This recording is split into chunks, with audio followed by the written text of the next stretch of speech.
কিভাবে আপনার WhatsApp third party app ছাড়াই ব্লক করে রাখবেন। প্রথমে আপনার হোয়াটসঅ্যাপে যাবেন, হোয়াটসঅ্যাপে গিয়ে হোয়াটসঅ্যাপ ওপেন করে নেবেন। এরপর উপরে ডান পাশে থ্রি ডটে ক্লিক করবেন, এরপর সেটিংস ক্লিক করুন।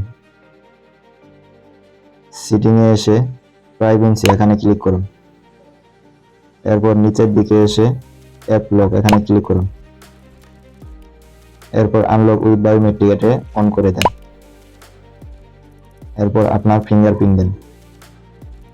এখন আপনি after 30 minute, after 1 minute immediately, আমি ইমিডিয়েটলি লক করে দিলাম, আপনারাও ইমিডিয়েটলি লক করে দিবেন। এরপর আপনি হোয়াটসঅ্যাপ থেকে বের হয়ে যান। এখন আপনার হোয়াটসঅ্যাপটি লক হয়ে গেছে। এইভাবে আপনার হোয়াটসঅ্যাপটি লক করে রাখুন। এই ধরনের ভিডিও পেতে আমার চ্যানেলটি সাবস্ক্রাইব করুন। ধন্যবাদ সবাইকে।